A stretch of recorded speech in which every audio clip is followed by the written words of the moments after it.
عادتهم ولا هيشتروها. وفي مقولة بتقول: احفر نفقا بمسمارا ولا تتحدث مع زملكاوي. ايوه زي ما حضرتك قلت كده. تحياتي لكل اخواتي واخواتي الاهلاويه في كل مكان، يا رب تكونوا بصحه وبسعاده وفي امان.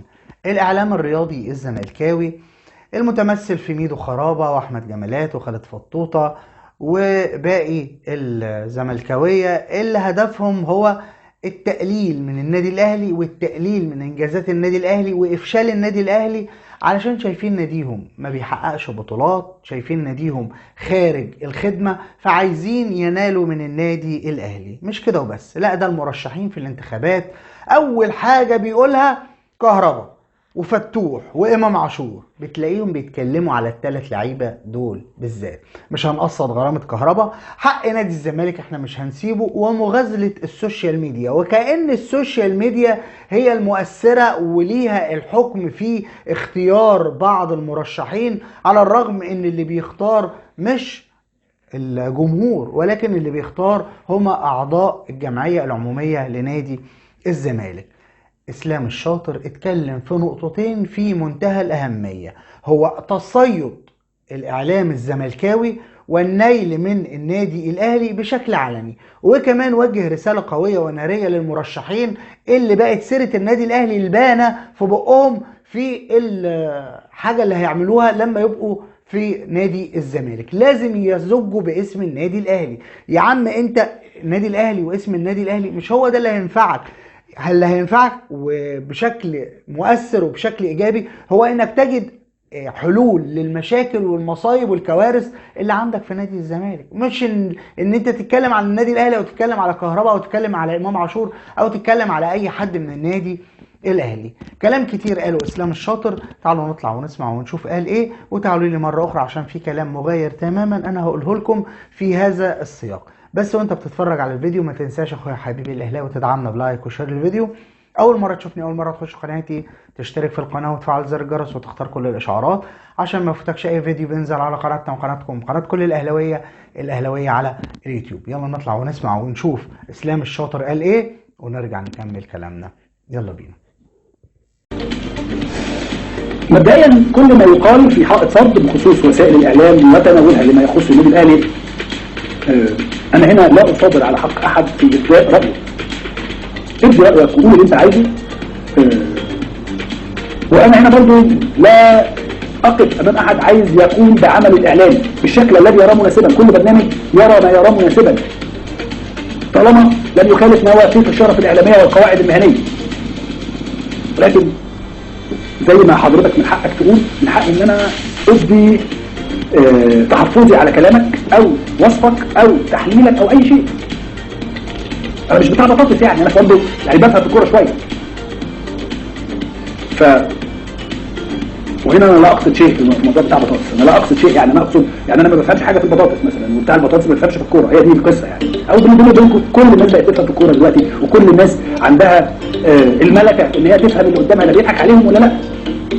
اللي خلاني اقول الكلام ده ايه؟ ان الفتره اللي فاتت بلاحظ ان في برامج كتيره جدا بتستضيف مسؤولين وممثلين عن انديه منافسه للنادي الاهلي في البطوله الافريقيه. ما عنديش مشكله. كل واحد يعتبر ان ده ترند او ده انفراد، اوكي. الطبيعي ان اي منافس بيتكلم عن النادي الاهلي دائما بيتكلم بكل احترام، لان النادي الاهلي هو كبير افريقيا. لكن السؤال هنا، هل انت برنامجك زي ما بتجيب المنافسين للنادي الاهلي من البلدان الافريقيه المختلفه وتديهم هذه المساحه الكبيره ان هم يتكلموا، هل حضرتك اديت مساحه الاهلي في برنامجك؟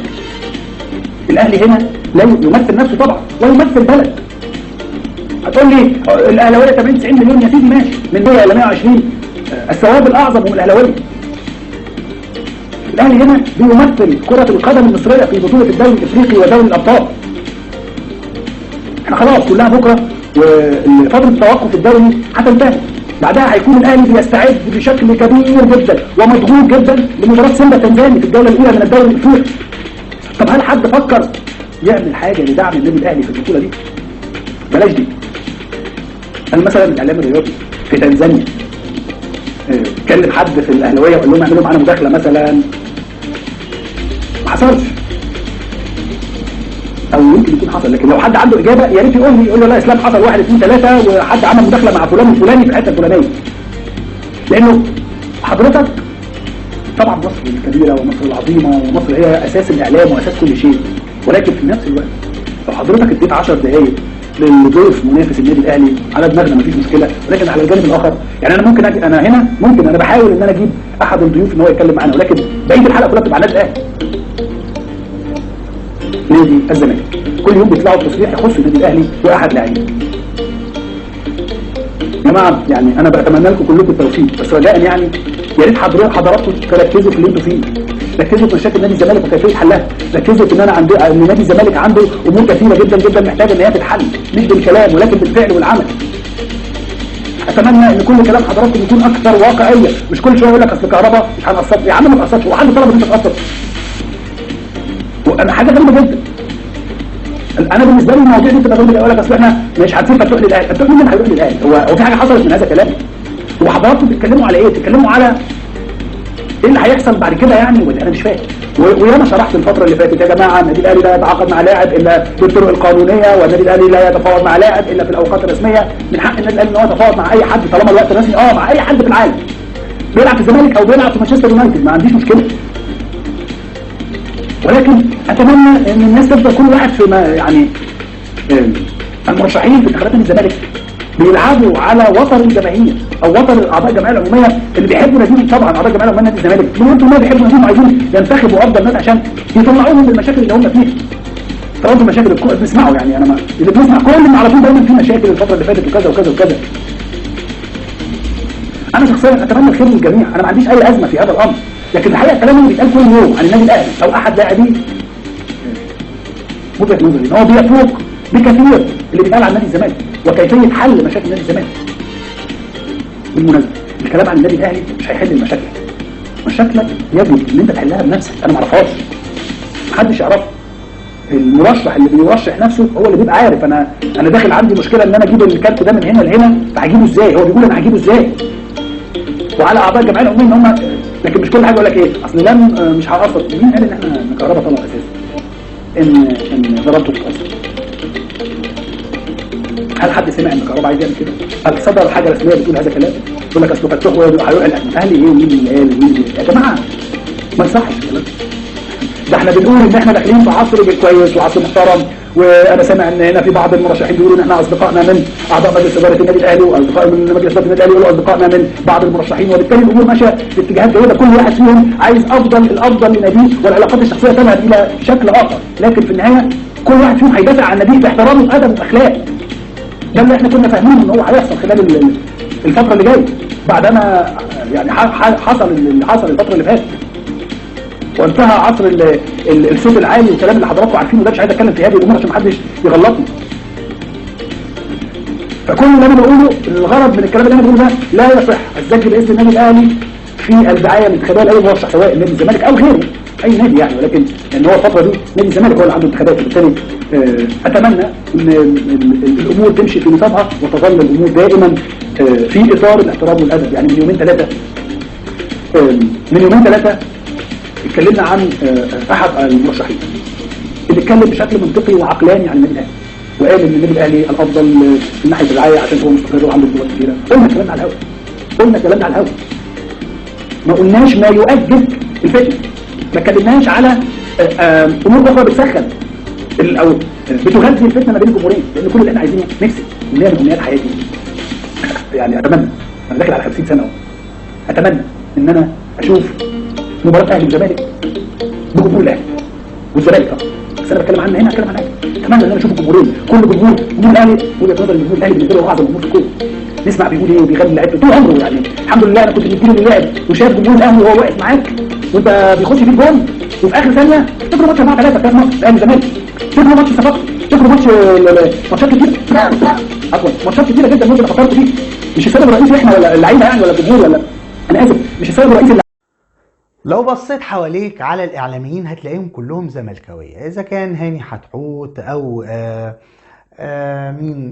ميدو، خالد الغندور، أحمد جمال، الإسلام الصادق، الناس اللي حوالينا كلهم عبد الجواد، ابراهيم عبد الجواد، هتلاقيهم كلهم زملكاويه ومسيطرين.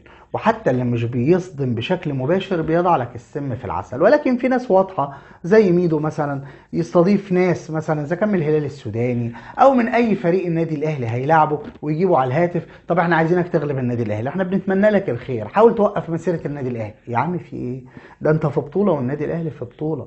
ولكن اظهار الغل واظهار الكراهيه بيبقى بشكل علني على الشاشه، ومحدش بيقول له ما ينفعش ما يصحش. يعني النادي الاهلي هل بيستضيف او قناه معينه بتستضيف اي عنصر هيقابل نادي الزمالك في دوري الابطال لما كان بيشارك في دوري الابطال او في الكونفدراليه دلوقتي؟ ما بتلاقيش بيعملوا كده.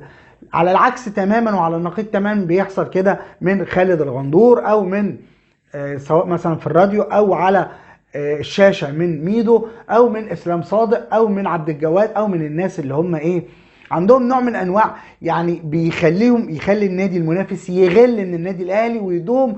يعني زي ما لما كان النادي الاهلي بيلعب مع طلائع الجيش تقريبا وعبد الحميد بسيوني كان بيدربه، فعبد الحميد بسيوني طلع قال تشكيل، ووقتها كولر رفض ان هو يعني يذيع المباراة او يعلن الخطة بتاعته او اي حاجة، والمباراة ما حدش شافها. طلع عبد الحميد بسيوني قال وسرد بالكلمة النادي الاهلي عمل ايه قبل اتحاد العاصمة، طريقة لعب النادي الاهلي اتكلم فيها، والتغييرات والاسلوب وكل حاجة. ايه ده؟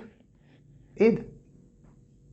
يعني دي امانة. حتى لو انت زملكاوي نفسك النادي الاهلي ما يوفقش، بس دي امانه، انا بلعبك وما زعتش المباراه، تطلع تتكلم ومن حقك تقول وتعيد وتزيد لما تبقى المباراه مذاعه والناس كلها شافت. لكن دي امانه، المفروض انت اللي تطلع تتكلم في تشكيل ولا تتكلم في انك لعبت مع النادي الاهلي بطريقه كذا ولا حصل تغييرات كذا ولا اسلوب النادي. ده انت سردت وشرحت النادي الاهلي لعب بروفا شكلها عامل ازاي قبل اتحاد العاصمه، ومع ذلك بيطلع الاعلاميين اللي يضع السم في العسل واللي يكذب واللي يقول اخبار فيك واللي يقلل من النادي الاهلي واللي يقول لك اخبار مالهاش علاقه بالنادي الاهلي. ومع ذلك بتلاقي ان الاعلام خلاص انقشع القناع عنه، ومع ذلك برضه مستمر في هذا الطريق. والشق الثاني من الفيديو هو المرشحين. كل مرشح يقعد على الكرسي سواء مثلا على عضويه او على رئاسه او على نائب، ما فيش غير 3 مواضيع يتكلموا فيها ليل ونهار ونهار وليل. كهرباء، مش هنقبل بالتقسيط بتاع كهرباء. طب يا عم ده انت بتتحايل على الفيفا عشان يقسطوا غرامه بوطيب، وبتتحايل على نادي سبورتنج لشبونه علشان يقسط لك غرامه شيكابالا، وفي نفس الوقت رافض تقسيط غرامه كهرباء. يعني ازدواجيه في المعايير بشكل غريب. يعني انت بتطلب التقسيط من الغير وانت مش وانت رافض اصلا تقسط. ولكن ملناش علاقه، مش مشكله، اسلوبهم وطريقتهم وهم احرار فيه. لكن ان كل واحد يقعد على الكرسي قدام اي مذيع يقول لك انا هرفض الغرامه، علاقتنا بالنادي الاهلي اذا احسنوا التصرف معانا احنا اذا عاملونا كويس النادي الاهلي بيعامل كل الناس كويس. هو قله الادب والسفلات والكلام الغير محترم مش كان بيطلع من مين؟ مش كان بيطلع من اداره نادي الزمالك، من المعزول وهزاز الديول؟ مش كان بيطلع منهم الكلام ده؟ هو النادي الاهلي كان بيعمل ايه؟ بالعكس، ده النادي الاهلي كان الجانب او الحلقه اللي هي صامته ما بتتكلمش، وكنا بنلجأ للقضاء علشان النادي الاهلي ياخد حقه. فالاعلام الرياضي بقى بشكل فج غريب وعجيب، ما بيتكلمش على حلول ومشاكل والمصايب اللي ورط فيها نادي الزمالك مرتضى وابنائه. لا، ما يتكلموش على كده، يتكلموا عن النادي الاهلي وعلاقتهم بالنادي الاهلي. طب كهربا، طب اسمه ايه ده، امام عاشور، وامام عاشور بيحب نادي الزمالك وعايز يرجع وندمان ومش ايه ده ايه ده ايه ده ايه ده, إيه ده؟ اسلوب رخيص ومتدني وغريب. مش هو ده اللي هيحل مشكلتك يا زمالك. حل مشاكلك بان انت تجد حلول للمصايب والكوارث اللي اتحطيتوا فيها، مش النادي الاهلي والزج باسم النادي الاهلي. انتهى الفيديو بتاعنا.